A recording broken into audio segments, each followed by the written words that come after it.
Udumo kuNkulunkulu kweliphezulu nokuthula emhlabeni kubantu abathokozelwa nguye. Baba uNsibande okubingelela undlalifa izulu. Ngithi uJesu Kristu inkosi, siyambonga uNkulunkulu wethu, siyamdumisa kakhulu, akekho njengaye futhi akekho ofana naye. Siyambonga kakhulu ngephasika esibe nalo. Siyambonga, sibonga nonke benikhona, nonke benifikile. Siyambonga uNkulunkulu ngani nilenze labe impumelelo ngandlela thize.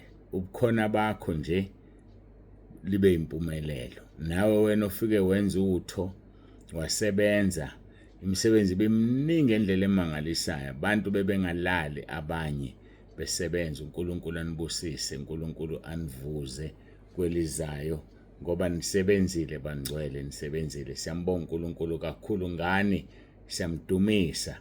Akekho ofana naye, akekho njengaye. Nomsebenzi ebesibhekene nawo, ubhabhadisa abantu abawu-60 in 2 days. Kufanele inhlelo ziphinde ziqhubeke. Siyambonga ngendlela emangalisa uNkulunkulu. Besingeke sikwenze ngaphandle kwakhe. Athi umpostoli Paul, Philip chapter 4 verse 13, nginamandla okwenza konke ngayo ngiqinisayo. So konke esikwenzayo ingoba yena esiqinisa, ingoba yena esipha amandla. Dumo lonke luya kuyena, lungolwakhe, lumfanele uJesu Kristu inkosi. Hayike asiqhubekeni-ke bafowethu, siqhubeke nenkonzo yethu. Ayike ngithemba nibonile obekwenzeka-ke. Khona ababecelile bethi ihlwele zingakhishwa. Bayakhala abantu, bazikhiphile kihle ihlwele, zibonakalile-ke, zikhona kwividiyo nje. Ngale kwalokho kwakuthiwe ngeke. Khona abakhalayo abaphuma emabandleni athize bevakashile befuna ukungabonakala ukuthi bakhona. Ngithema ngithi ngiyayi-arguisha leyo nto. Kwathiwa abaqashuke bakhethe bafunani. Abakhethe nje ukuthi bafunani. Thina sifuna ukwazi, sifuna ukuvela, sifuna ukubabona abantu ebesinabo bebengakanani. Athi bengayile nama bengayile, kodwa ngiyafisa ukwazi impumelelo uNkulunkulu asenzela yona entabeni yendlu kaJehova kuyabonelela. Ngakho-ke indaba-ke ikulaba ababili abayimbijana abafiwa, ababili abafiwa abayimbijana abafuna ihlwele zingaphumi. Indaba ilele kubona-ke ukuthi khetha wenze kube kodwa. Siyambonga uNkulunkulu wethu, siyamdumisa kakhulu. Ayike nami bengeke ngisasho lutho uma-ke sengitshelwe lokho. Ngakwamukela bengizothini, iningi lifuna zivele ihlwele, bavele abantu abakhona enkonzweni. Ayike nokho simbonge futhi uNkulunkulu ukuthi nifike nonke emakhaya niphephile, nifike nonke niphephile. Siyambonga uNkulunkulu wethu, asikakezwa lutho. Nani nafika abantwana bephephile emakhaya, noma labo benibashiyile bephephile. Siyambonga kakhulu uNkulunkulu. Ngiyacela-ke ukuthi vele singene phezu kwenkonzo yethu. Nizokhumbula-ke ukuthi ngomhla ka-20 ngiyacabanga esadina ngawo inkonzo la eyangena na ku-YouTube. Sasesibhekana-ke ney'nkonzo zomkhosi wephasika. Ayike udlulile umkhosi wephasika, uNkulunkulu usiphendulile waba nathi. Siyambonga ngendlela emangalisayo, siyamdumisa. Akekho ofana naye, akekho njengaye. Kusukela kusasa u-3 days abathandayo sobe simbonga uNkulunkulu ukuthi usiphendulile wanathi. Abathandayo kusukela kusasa for 3 days, oLwesibili, oLwesithathu noLwesine. Siyambonga nje uNkulunkulu ukuthi ube nathi, singabe abacelayo singabongi. Umkhosi wokubonga esizongena kuwona kusukela kusasa. Insuku nje ezintathu sibonga uNkulunkulu nasenzele khona ngephasika. Singabe abantwana abangabongi. Mina-ke ngizobe sengikuhlanganisa nohambo ngomgqibelo ngokudinwa inkosi sobe siseGlencoe. Ngokuvuma kwenkosi seGlencoe Saturday. Kuyasuka kuyasha lokho. Akukho ukuphumula bafowethu. Sophumula kwelizayo. So-ke ngomgqibelo lona lo sibheke kona Glencoe bayazi abanye. So ke mina ngizobe sengihlanganisa nokuya khona ke ngikukhulekela nokubonga uNkulunkulu asenzele khona. Bese nezinkingana ngamanzi nangokunye kodwa siyamthemba uNkulunkulu ukuthi zizophela zizodlula ngoba yena akahluleki, uNkulunkulu ongahluleki. Sibonga kakhulu nonke benikhona nebeniqala ubakhona benivakasha. Ake nisize kanjena ke nina benimemile ivakashi. Fakani ivakashi ekhaya lezwi. Fakani izivakashi ekhaya lezwi. Okwamanje ngithe asenze njani? Ngenisa abantu ekhaya lezwi ngelink. Qale umsave wena bese umngenisa ngelink. Lalelisisa ke ngokuqhubeka kweinsuku singakafiki umhla ka14 ovunyela ukuthumela. Singakafiki khona ushintsho oluzoba khona. Oluzokwenza umsebenzi ube lula kakhulu. Khona ushintsho oluzoba khona mayelana nokufaka abantu. Kuzokwenza umsebenzi ube lula kakhulu ngakumina ogqilazekayo. Ngonje manje nje ngisasalelwe inqwaba ama-message engibhekene nawo ke kuleli sonto ngilungisa ukuze ngibe up to date. So kuze lento ingenzeki silindele nje ushintsho luzoba khona kodwa luzokuthinta wena kakhulu. Luzokuthinta kancane nje wena hayi kakhulu ungakhathazeki. Luzokuthinta kancane uhlelo lokungenisa abantu. Kodwa njengamanje qhubeka ubafake ngelink. Qala umsave umuntu umfake ngelink bese uyamcupha lo mbhala khona ephepheni ukuthi uzobe usubaletha ke uma kungashintshanga ukubaletha before umhla ka14. Siyambonga uNkulunkulu kakhulu, siyamdumisa. Philani Nkosi niqine, inilekelele, inibiyele. Bafowethu sisebenzela ukezulwini, asisebenzeni ke. Sihlale sisebenze. Ngoba izulu lisilindele. Silindelwe ezulwini, ayisilindelwe bafowethu okwethu sibengcwele. Usathane usingcolisile, sikwamukele lokho bese siyaziqina ngegazi lika Jesu ukuze siye ezulwini asaledwa nesihogo sakhe. Mina ngisho uSathane angazi ke uma wena uthanda ukumjoyina ohlala naye esihogweni. Mina nalabo esingafuni nabo sizohlala sizingcwelisa nje. Sizihlambulula kuye ngoba yena uhlambulukile. Ngoba sinalo leli themba. Hayi sinalo silibambe ngezandla zombili. Ilona eliyihange lalomkhumbi wethu ukuthi size sifike ezulwini. uJesu Kristu inkosi. Babunze bande bebingelela nje ebonga bafowethu siyabonga imnikele niyenzile. Ngiyayibona nje le eniyenze endlini kaNkulunkulu abantu bebesiphathela izinto eziningi basiphathela buka nje manje sidle namhlanje kusasa umkhosi futhi bakithi. Kodwa ke ziyahlala izinto efrijini zilinde izinsuku. Ziyahlala zilinde sizokudla ngokuphuwa ngokusizwa inkosi siyabonga kakhulu. Kodwa futhi asikwazi ukuyeka ukungena emkhosini ngoba senisinikeza ukudla ngoba ukudla ukukhumbule Adam noEva ngenxa yokudla bawele sonweni. Ubani lo munye uEsau ngenxa yokudla lahlela ubuzibulo. So asizolahlekela ubuzibulo ngenxa yokudla.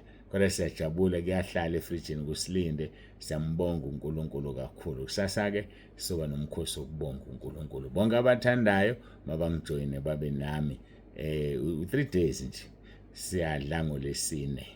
So siqala ngolesibili lesithathu. Ngiyaqolisa sidli ngolesine bakithi. Olesibili kusasa, olesithathu lesine. Siqala ngolesihlanu ukudla. Siphuza amanzi kuphela, siphuza ukuphuzwa kuphela. Asenze lutho lunye. Siyambonga uNkulunkulu. uNkulunkulu akugcine, uNkulunkulu akubiyele, siyanithanda emakhaya. Bese kubhlungu nehamba. Ayike kodwa nokho ngeke sisho lutho. Awu kodwa ingane zami abantu abami. Ningabantu abami phela noma ngabe nibadala kimi ningabantu abami. Unginike nini uNkulunkulu. Ningabantu abami ngiyanithanda. uJesu Kristu inkosi. Asiguqe sikhuleke.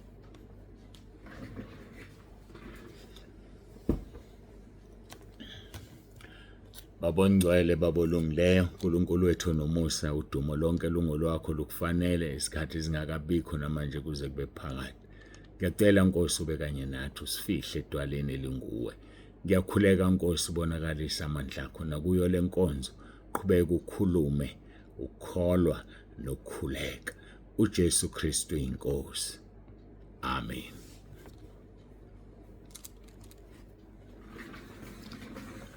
Simbongeke uNkulunkulu. Ngiyakhunjuzwa nje ukuthi angixolise. Siyaxolisa kakhulu kwaba kwa-YouTube. Sizama wonke amandla ukuthi inkonzo zibe live. Kuma-monitors ethu labe simonitha khona, inetwork ibingenawo amandla. Lokho bekwenza ukuthi isithombe sifike kini singesihle.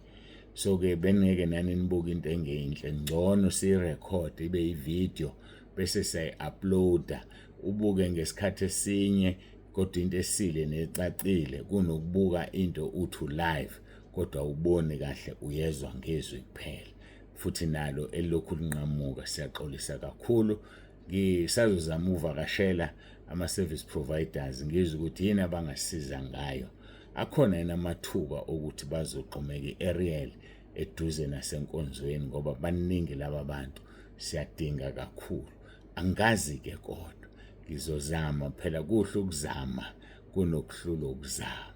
Sixoleleni lapho ku-YouTube sizama konke amandla ukuthi sigcine si-live ngaphandle kokuphazamiseka. Asikho edolobheni sisemakhaya. Sincenga sisemakhaya. So-ke sibonde ngeke nibasilethele i-Ariel. So ngqongqoza nje singqongqoza eminyangweni ethizeni sibonde kuhamba kanjani. uJesu Kristu inkosi. Ayike sibuyele ezweni lethu-ke Marko chapter 11 verse 24. Ngalokho ngithi kini konke nikukhulekelayo nenicelayo nikholwana ukuthi nikwamukele niza kuba nakho. Ukhiye loyo wokuphendula komkhuleko. Konke nikukhulekelayo kholwana ukuthi senikwamukele futhi nizoba nakho. Sidineke sikhuluma ngokukholwa silaphaya kwekaJakobe. Silaphaya kwekaJakobe besikhuluma ngokukholwa okungenayo imisebenzi. Laphaya ku-chapter 2 ngizofisa ukuthi ngibuyele ku-verse 14. Ngiyazi sesithe ukukhuluma kancane kodwa ukuze sithinte isinyakazisi indlebe zethu nengqondo yethu ke sikhumbule. Lithi izwi lenkosi, ukukholwa kufanele kube nezenzo. Isihloko sale ndaba esizoyifunda manje kaJakobe chapter 2 verse 14.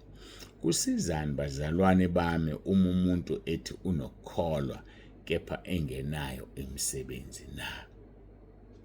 Kusizani umuntu ethi unokukholwa engenayo imisebenzi?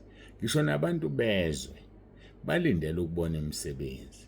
Uzo sebekhuluma etobheka obani bathi bayakholwa. Thina sazi obani abakholwa ngoba benza u1 2 no3, yabo?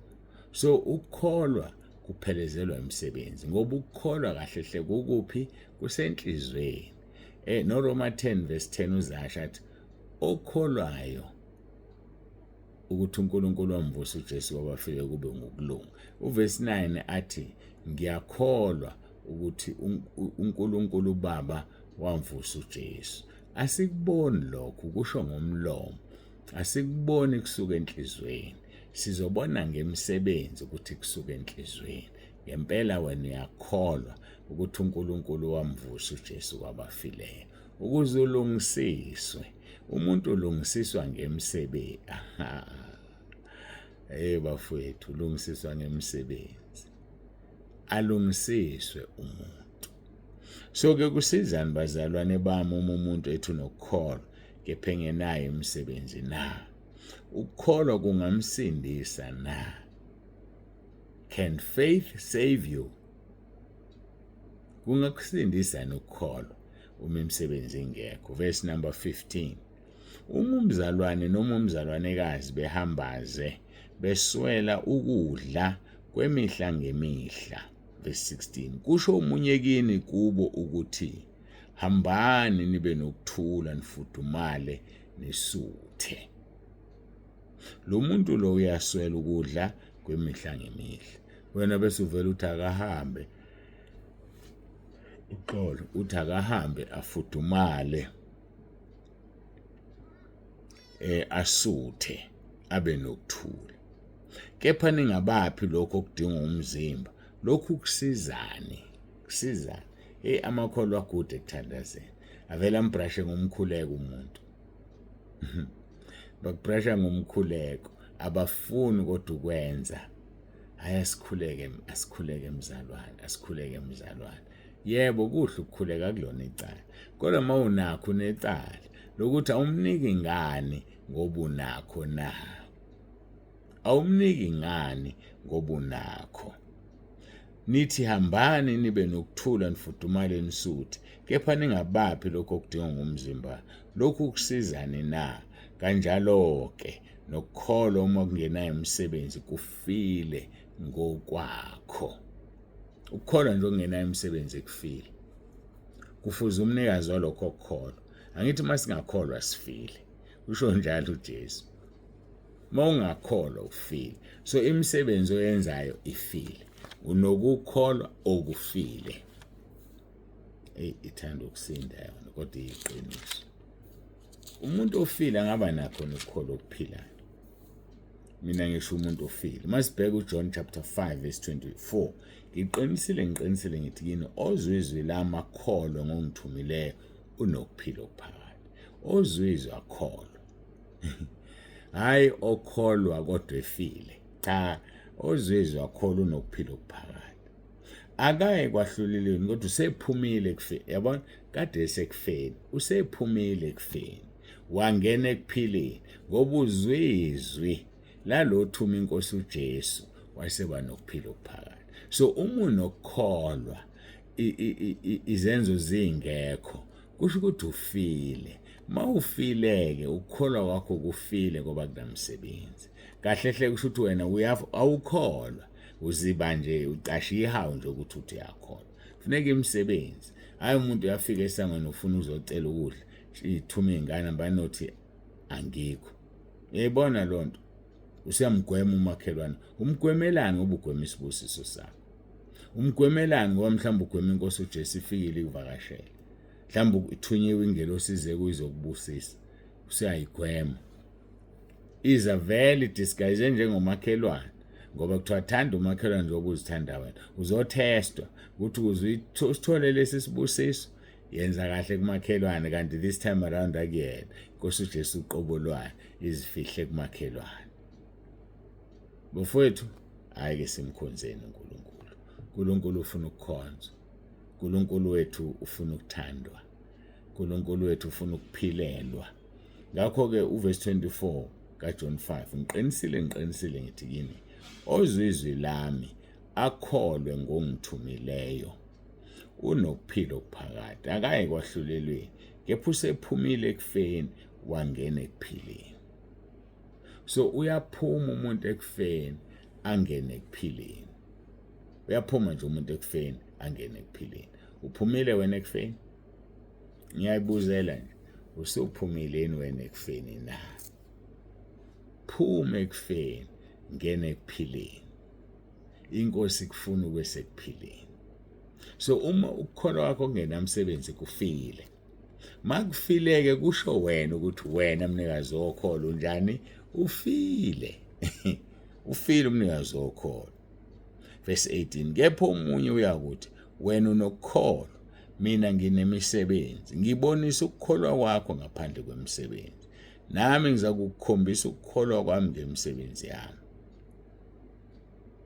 uzomkhombisa umuntu ukukholwa ngemisebenzi wena uyakholwa ukuthi uNkulunkulu munye na uyakholwa yini wenza kahle namadimoni ayakholwa thuthumela uverse 19 lo wenza kahle ukukholwa ngoba namadimoni ayakholwa azathuthumela so ungeke usikhoshele ngokukholwa uma kungenayo imisebenzi ngoba namadimoni anakho ukukholwa kodwa awanayo imisebenzi wenza into eyenziwa amadimoni asingenzi into eyenziwa amadimoni cha asenze okwethu okwenziwa ngabantu ukukholwa okunemisebenzi hayi ukukholwa okufile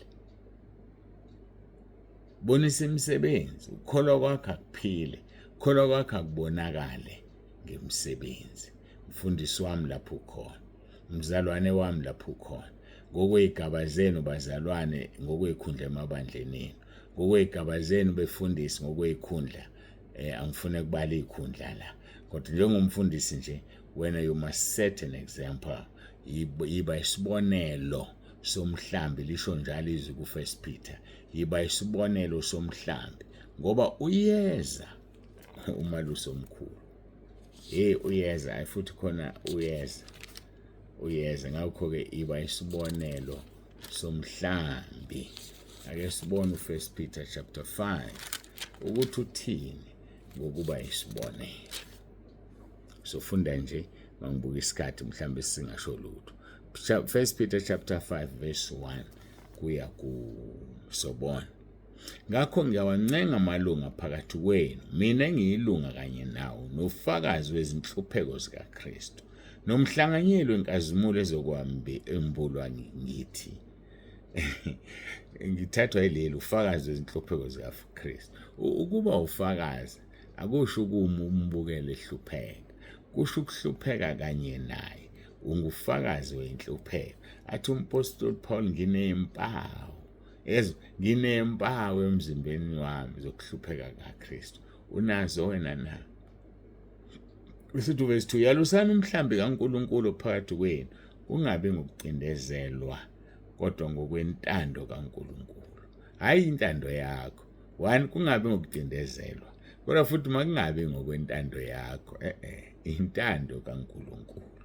Kungabi ngenxa yenzuzo eyihlazo kodwa ngenhliziyo evumayo, hayi ngoba nakho usuthenjiswa iholo, hayi ngoba nakho usuthenjiswa imali, kodwa ngenhliziyo evumayo. Kungabi njengabazenza amakhosi phezu kwamabandla enabelwe wona, kodwa nibe izibonelo zomhlambi. Nibe izibonelo zomhlambi. Kuyakuthi nxa esebonakala umalusi omkhulu, niyakuzuza umqhele wenkazimulo ongaboniyo. Yiba isibonelo emhlambini.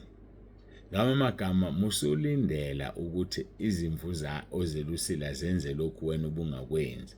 Qala wena ukwenze umfundisi wami, bese abazalwane bayakwenza. Qala wena unikele, abazalwane banikele. Qala wena ukhiphe okweshumi, nabazalwane bazokhipha okweshumi. Qala wena wenza ama-home sales, nabazalwane bazowenza ama-home sales.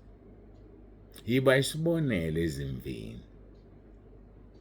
Kungabi njengabazenza amakhosi phezu kwamabandla enabelwa wona, kodwa nibe izibonelo zomhlambi. Kuyakuthi xa esebonakalisa umalusi omkhulu, niyakuzuza umqhele wenkazimulo ongaboniyo. Why? Ngoba ubuyisibonelo emhlanjeni. Siyambonga uNkulunkulu. Ake sibekela inkonzo yethu. Siyamdumisa kakhulu. Inkonzo yokuqala siphume ephasikeni. Ngomso sesiqala inkonzo yomkhosi, sibonga uNkulunkulu. Siyambonga uNkulunkulu ngakho konke asenzele khona ephasikeni. uJesu Kristu inkosi asiguqe sikhuleke.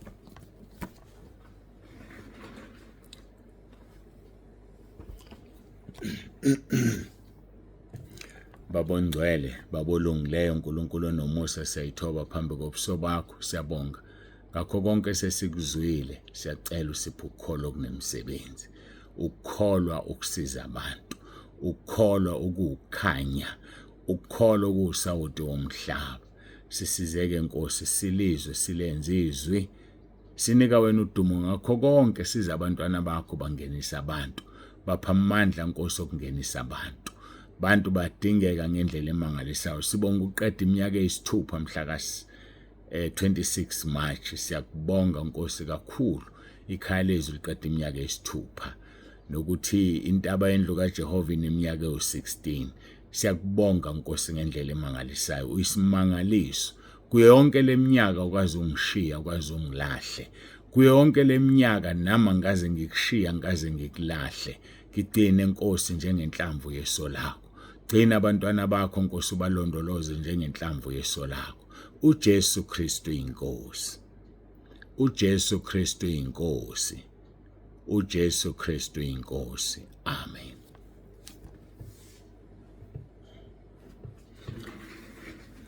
Siyambonga kakhulu uNkulunkulu bangcwele, siyamdumisa. Akekho fana naye, akekho njengaye. Hayike iba nosuku oluhle. Nikhumbuleke ngokugcinwa inkosi kusasa siqala umkhosi nalabo abathandayo, umkhosi wokubonga uNkulunkulu. simdumisa. Usiphephisile engozini, sihamba siye eRichards Bay noma sesibuyele emakhaya nemindeni yethu iphephisiwe. Waba kanye nathi ezinkonzweni uNkulunkulu, udumo lonke silinikeza yena. It's just 3 days. uJesu Kristu inkosi. Baba uNzebande usiyavalelisa.